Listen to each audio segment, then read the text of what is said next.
ఇక వరంగల్ నగరంలో కురుస్తున్న భారీ వర్షాల కారణంగా ఎనుమాముల వ్యవసాయ మార్కెట్లో రైతుల ధాన్యం పత్తి బెళ్లు నీట మునిగిపోయాయి. ఇటీవల కురిసిన వర్షాల నుంచి తేరుకోకముందే మరోసారి వర్షం రైతులను ఇబ్బందులకు గురిచేస్తోంది. పత్తి కొనుగోలు విషయంలో సీసీఐ అధికారులు నిర్లక్ష్యం వహిస్తున్నారని రైతులు ఆగ్రహం వ్యక్తం చేస్తున్నారు. ఫలితంగా దళారుల విక్రయాలు ఇష్టారాజ్యంగా మారుతున్నాయని ఆరోపిస్తున్నారు. మద్దతు ధరలతో రైతులను ఆదుకుంటామని ప్రభుత్వాలు చెబుతున్నా వాస్తవానికి ఎటువంటి సహాయం అందడం లేదని రైతులు విమర్శిస్తున్నారు.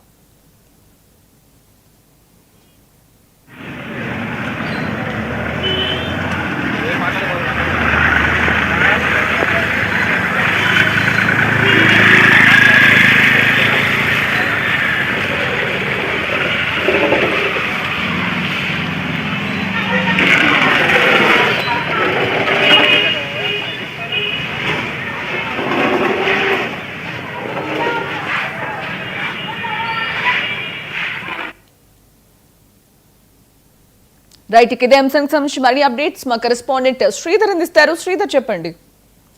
Good morning Sanjana. అయితే గత 3 రోజుల క్రితం ఎడతెరిపి లేకుండా కురుస్తున్న భారీ వర్షానికైతే 3 రోజుల క్రితం వరంగల్ నగరం అంతా అతలాకుతలమైంది. ఇప్పుడే తేరుకుంటున్న క్రమంలో మళ్ళీ ఒక్కసారిగా వర్షం అయితే వాన రూపం అయితే ప్రభావం చూపిందని చెప్పుకోవచ్చు. ఒక గంట క్రితం నుంచి ఎడతెరిపి లేకుండా కురుస్తున్న భారీ వర్షాలకు మళ్ళొకసారి వరంగల్ వాసులు బెంబేలెత్తిపోతున్నారు. అయితే ఈసారి మాత్రం వరంగల్ ఎనుమాముల వ్యవసాయ మార్కెట్ లో ఆ ప్రభావం పడిందని చెప్పుకోవచ్చు. ఎందుకంటే ఇప్పటి వరకు కూడా రైతులు తమ సరుకులను విక్రయించేందుకు మొన్నటి వరకు దసరా సెలవులు, అదేవిధంగా దీపావళి సెలవులు, అదేవిధంగా వరుస సెలవులు వచ్చినటువంటి సందర్భం నేపథ్యం ఉంది. ఆ తర్వాత వరుసగా 2 రోజుల పాటు వర్షాలు, భారీ వర్షాలతో కూడా చాలా ఇబ్బందులు ఎదుర్కొన్న రైతులు ఈ రోజు ఇప్పుడిప్పుడే మెల్లిమెల్లిగా తేరుకుంటూ తమ సరుకులను అమ్ముకునేందుకైతే వరంగల్ ఎనుమాముల వ్యవసాయ మార్కెట్ వచ్చారు. అయితే నిన్నటి నుంచి ఇప్పటి వరకు కూడా సరిగ్గా కాంటాలు కవట్లేదని రైతులు ఆవేదన వ్యక్తం చేసుకున్నటువంటి అంశం కూడా మనం చూస్తున్నాం. అయితే ఇందులో బాగా చూసుకుంటే ఈ రోజు ఉదయం నుంచి ఏదైతే దాదాపుగా ఒక గంట క్రితం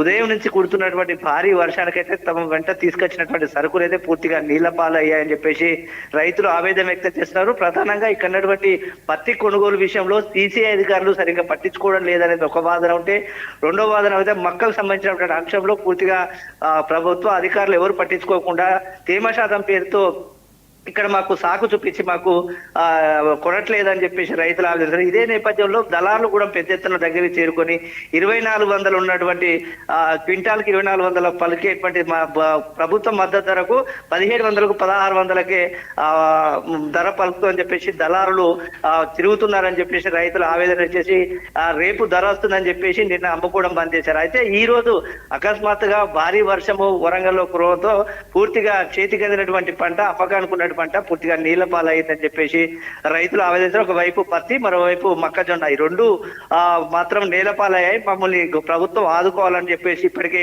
అక్కడ ఉన్నటువంటి రైతులు ఆవేదన వ్యక్తం చేస్తున్నారు, డిమాండ్ చేస్తున్నారు. వీటికి రైతులకు శ్రీధర్, మనం చూసుకున్నట్టయితే గవర్నమెంట్ ఆల్రెడీ తేమ శాతం ఉన్నా కూడా తడిసిన ధాన్యమైనా సరే కనీసం మద్దతు ధర ఇచ్చి రైతుల వద్ద నుంచి కొనుక్కోవాలని చెప్పేసి కూడా ఆదేశాలు జారీ చేసింది.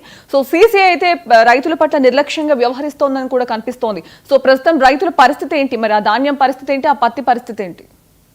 ప్రధానంగా సీసీఐ అధికారులు అయితే ప్రతి కళ్ళల్లో ఉన్నటువంటి అంటే ఏదైతే పత్తి యాడ్కు సంబంధించిన విషయంలో సీసీఐ కొనుగోలు చేయాల్సిన అంశం కనబడుతుంది. దానికి తగ్గట్టుగా మద్దతు ధరను కూడా ఉదయం 7:40 నుంచి 8:40 మధ్యలో సీసీఐ రిలీజ్ చేసింది. ఆ రిలీజ్ చేసినటువంటి అంశాన్ని, ఆ ధరను పట్టుకొని రైతుల దగ్గరికి వెళ్ళి ఆ సీసీఐ అధికారులు దాన్ని కొనుగోలు చేయాల్సిన అవసరం ఉంది. అయితే ప్రధానంగా సీసీఐ అధికారులు చెప్తున్నటువంటి అంశం ఏంటంటే లూజు పత్తి తీసుకొస్తేనే సీసీఐ కొనుగోలు చేస్తుంది, బత్తాలో తీసుకురావద్దని చెప్పి సీసీఐ ప్రధాన డిమాండ్ చేస్తుంది. అయితే రైతులు మాత్రం లూజు పత్తి తీసుకొస్తే మేము లాస్ అయిపోతున్నాము, ఖచ్చితంగా బస్తాల నింపుకొస్తామని రైతులు చెప్తున్నారు. ఈ మధ్యలో ఈ రెండింటి మధ్యలో రైతులకు సీసీ అధికారులకు మధ్య జరుగుతున్నటువంటి తారసమే ఈ రోజు వర్షం పడిన సందర్భం కనబడిందని పత్తి రైతులు ఆవేదన వ్యక్తం చేస్తున్నారు. మరోవైపు మొక్కజొన్నకు సంబంధించిన రైతులు మాత్రం 2400 క్వింటాలకు ధరలు పలికినప్పటికీ కూడా కొనుగోలు చేసే అధికారులు మాత్రం రావట్లేదు.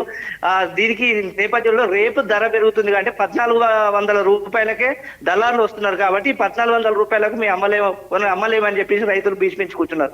ఈ నేపథ్యంలో 2 కారణాలతో రైతులు ఆగ్రహం వ్యక్తం చేసినటువంటి అంశం కనబడుతుంది. ఇప్పటికైనా అధికారులు, ముఖ్యంగా వ్యవసాయ శాఖ అధికారులు కానీ, వ్యవసాయ మార్గదర్శక అధికారులు కానీ క్షేత్రస్థాయిలో పరిశీలన చేసి వారికి ఆ పంట నష్టం జరిగినటువంటి కానీ రైతులకు జరుగుతున్న అన్యాయం పైన కానీ ఖచ్చితంగా బయటకు వస్తే మాత్రం తమకు న్యాయం జరుగుతుందని చెప్పేసి రైతులు ఆవేదన. ఇప్పటి వరకు ఈ అంశం అయితే వ్యవసాయ అధికారుల దృష్టికి వెళ్ళలేదంటారా? సో వెళ్తే వారు ఏమైనా యాక్షన్ తీసుకునే అవకాశం ఉందా? అదే ఇక్కడ జరుగుతున్న అంశం ఏంటంటే వ్యవసాయ శాఖకు సంబంధించిన ముఖ్యంగా మార్కెట్ సంబంధించిన అధికారులు ఏ మాత్రం కనబడట్లేదు.